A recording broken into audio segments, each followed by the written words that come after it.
me chamou para uma reunião 9h30. Eu acho que é só uns 15 minutinhos, tá? Então, assim, eu vou dar uma corrida lá, aí vocês aproveitam para tomar um cafezinho assim enquanto eu vou lá.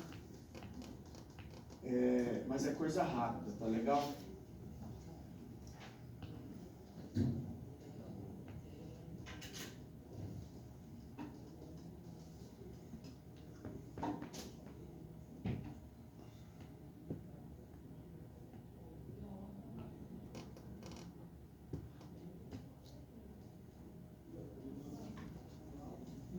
Pessoal, para a gente entender a rede fotônica, o que a gente está implantando hoje, rede fotônica não é nova na empresa. O nome do projeto veio como projeto fotônico, né? Rede fotônica nada mais é que o DWDM que a gente já tem implantado aí. Quando a gente fala fotônico, a gente está falando de DWDM, tá legal? Por que veio então? A gente está implantando agora o fotônico? Não. O que a gente está implantando hoje na rede, agora não, né? A gente já tem mais de um ano que a gente está trabalhando com essa implantação, né? 2 talvez. É a gente colocar plano de controle, que é a rede malha. A gente está colocando rede malha na camada fotônica. Até então a gente tem o fotônico tradicional, DWDM, entrando aqueles canais lá de 10 GB, 40 GB, 100 GB também a gente tem, mas no fotônico tradicional. A gente vai explorar essa informação daqui a pouco, tá legal? Então, o projeto fotônico veio para, além de aumentar as taxas de transmissão, interface de 100 GB para o roteador, 100 GB internet, a gente também está colocando um protocolo que a gente chama de plano de controle, né, OSRP, para a gente conseguir comutar canais, comutar lâminas dentro da rede fotônica.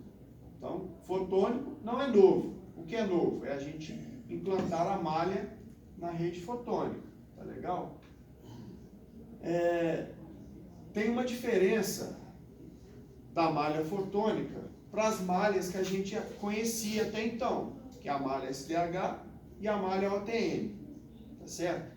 Então, para a gente entender a malha fotônica, a gente tem que ter bem claro na nossa mente o conceito da malha SDH, malha OTN, tá certo?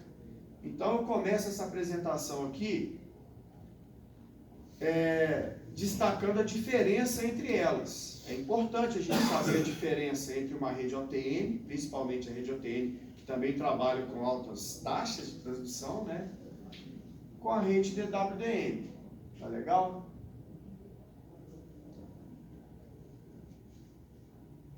A rede OTN, ela trabalha, a gente chama de camada 1, junto com a rede SDH. A rede OTN, na verdade, é uma evolução da rede SDH, tá certo? Que foi desenvolvida para o tráfego de protocolos cliente. Quando eu digo protocolo cliente, quando a gente tinha a rede SDH apenas, qual que era o cliente da rede SDH? Era um sinal PDH, tá certo? E mais adiante um sinal Ethernet. Com a evolução do protocolo Ethernet, a gente começou com placas que adaptavam o sinal PDH para a Ethernet, depois essas placas evoluíram também. Então, para as redes SDH, a gente tinha os sinais clientes entrando ali. As placas de cliente eram PDH ou Ethernet, certo? Aí a gente tem lá as deficiências da rede SDH, as taxas de transmissão limitadas, né? À medida em que o mercado de telecom evoluiu, a gente precisou de uma rede capaz de transportar taxas maiores e com maior eficiência. Não é só maior taxa, é maior taxa com maior eficiência que a rede SDH, tá certo? Então, esse tipo de rede, SDH e OTN, a gente coloca ela no plano aqui, ó, de camada 1. Então, camada 1, redes SDH, rede OTN, tá legal? Que são responsáveis por transportar sinais cliente. Na rede OTN, que já é a evolução, além de PDH e Ethernet, a gente consegue transportar, e não é mais o PDH, a gente transporta no OTN e o SDH, né? A porta cliente de um equipamento OTN, a gente pode colocar ela lá como SDH, né?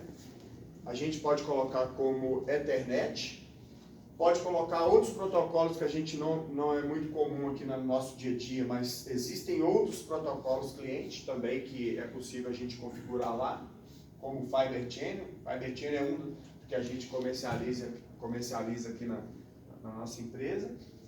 E o próprio OTN, né? Eu posso transportar num 100 GB de transporte da rede OTN, um outro sinal OTN, por exemplo, contratado por outro fornecedor, né? Então, é importante, tá? Camada 1, os equipamentos, eles trabalham no domínio elétrico, tá legal? Tudo que é processado ali no equipamento, né, de sinal cliente que vem ali, é encapsulado, tudo, é no domínio elétrico, certo? Cross-conexão, matriz de cross-conexão, domínio elétrico, tá certo?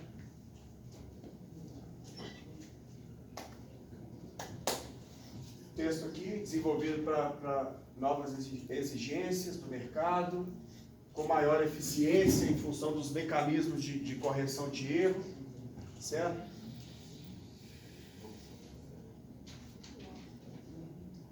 As redes OTN são subdivididas em várias subcamadas, tá certo?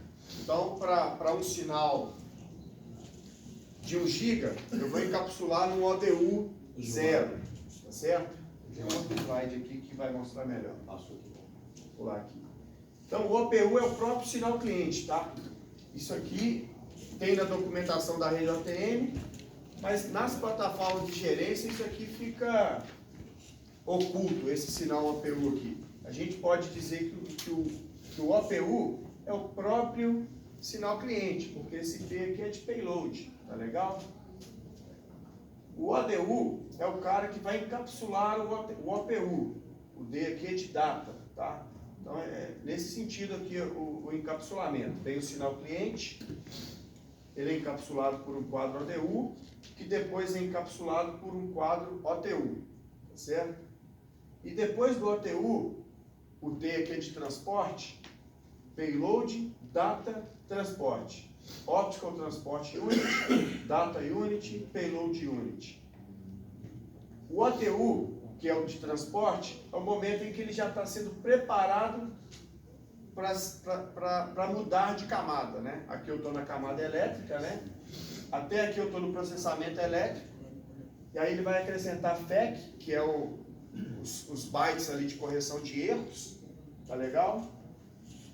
E o próximo passo aqui, ó, é a conversão do sinal elétrico, tá certo? Para o domínio óptico.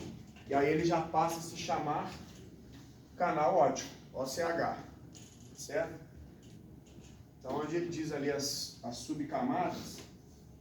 Isso que você está falando em multiplexação, desmultiplicação, não? Por enquanto eu estou falando só do encapsulamento do sinal cliente dentro da hierarquia OTN. Então tem um sinal cliente, que pode ser qualquer um. Para a rede OTN é transparente, tá? Eu vou pegar uma porta cliente e vou setar um protocolo lá que eu vou entregar para o meu cliente. Ethernet, SDH, OTN ou Fiber Channel, por exemplo. Dependendo da taxa desse sinal, eu vou encapsular ele num ODU. O sinal cliente a gente chama de OPU, de payload. Então, dependendo da taxa, eu tenho um container específico, olha só.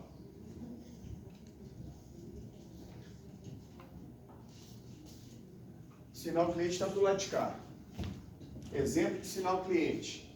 Eu posso ter aqui, ó, um STM16, por exemplo. Eu tenho um equipamento SDH, com uma interface STM16, daqui de BH, que vai lá para Uberlândia.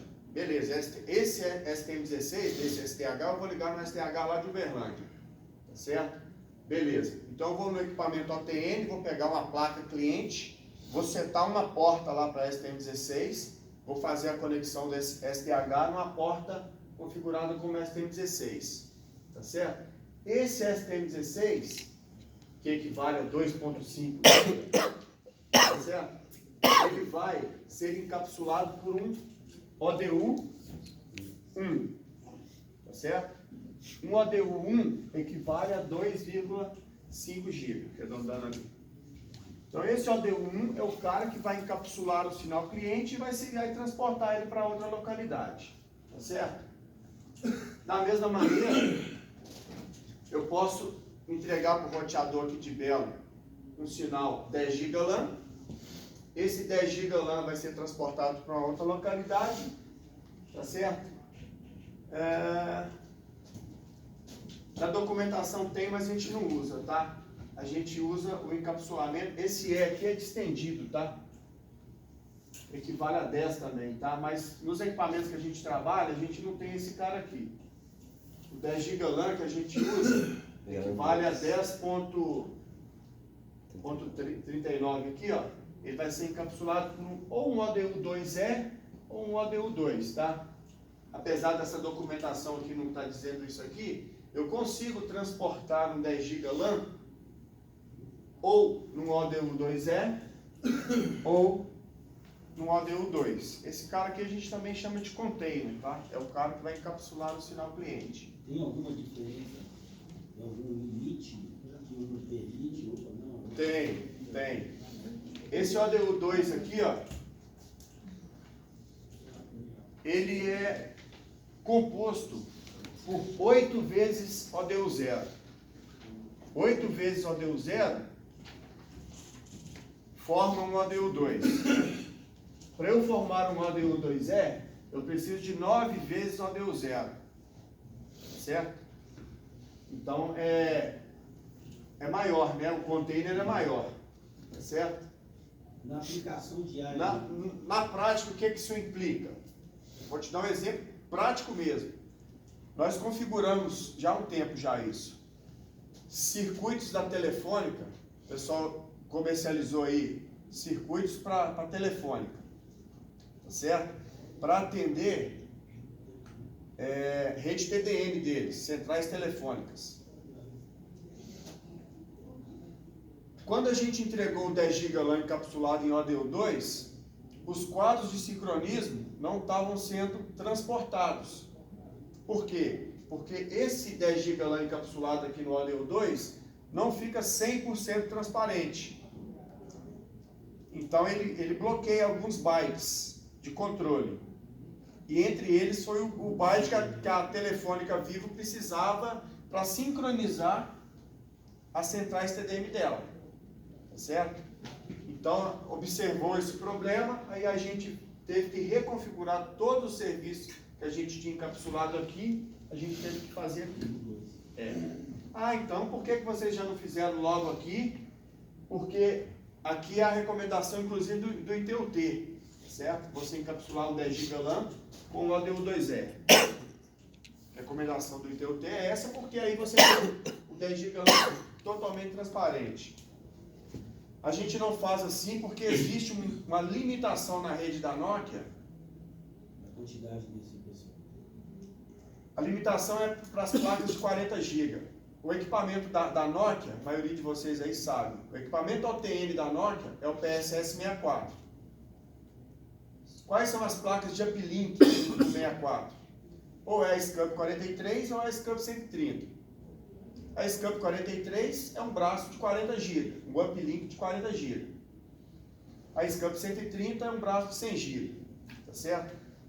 Aí existe uma limitação para a SCUP 43. Eu não consigo passar 4 vezes, o braço é de 40 GB, mas eu não consigo passar 4 10 GB LAN encapsulado com ODU 2E. Porque o meu quadro de uplink é um ODU 3 puro, não é um ODU 3E estendido, tá? Aqui a taxa aqui, ó. Teria que ser um cara desse aqui para permitir, e não é, sabe?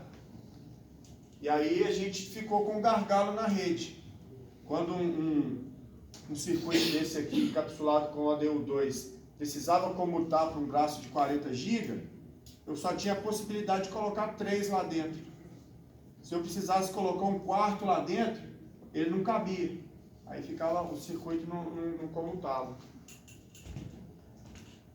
Pessoal, vou pedir licença para vocês um minutinho, tá? Como eu disse, o Hudson me pediu para